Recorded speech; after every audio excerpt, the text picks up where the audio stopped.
Hello mga Marsh! Welcome to another day in my life. For today's video po, ang uulamin namin ay chicken canola, kaya ipapakita po namin kung paano maghiwa ng isang native na manok. Mayroon po tayong dalawang klaseng kutsilyo na gagamitin.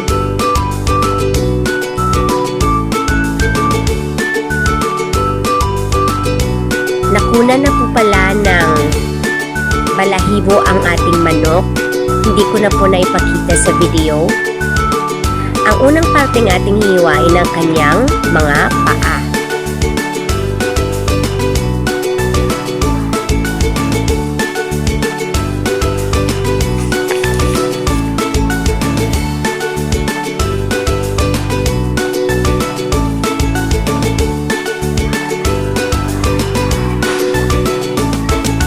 Binuksan po natin ang sa gitna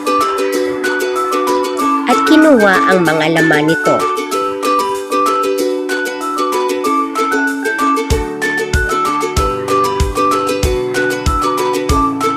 Of course, sa kahit anong ulam na ating uulamin, dapat panatilihin nating maging malinis, hindi lang sa labas kundi pati na rin sa loob nito.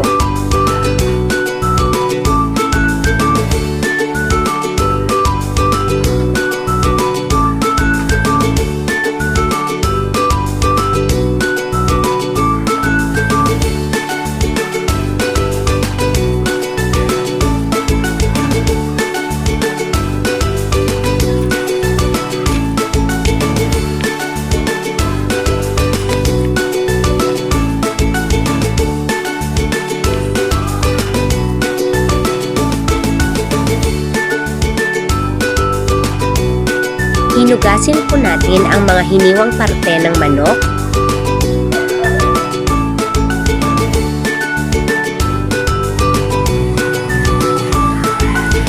Kinuha po natin ang mga madudulas na parte kasi yun po ay nagpapalangsa ng ating ulam o ng manok.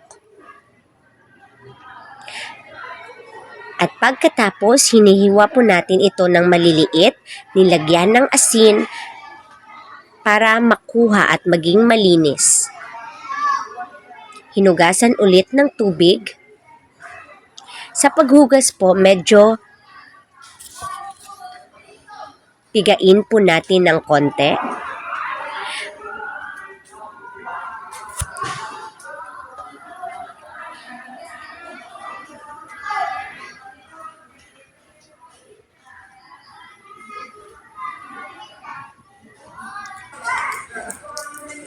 That's all for today. Thank you for watching. Keep on sharing. Mwah.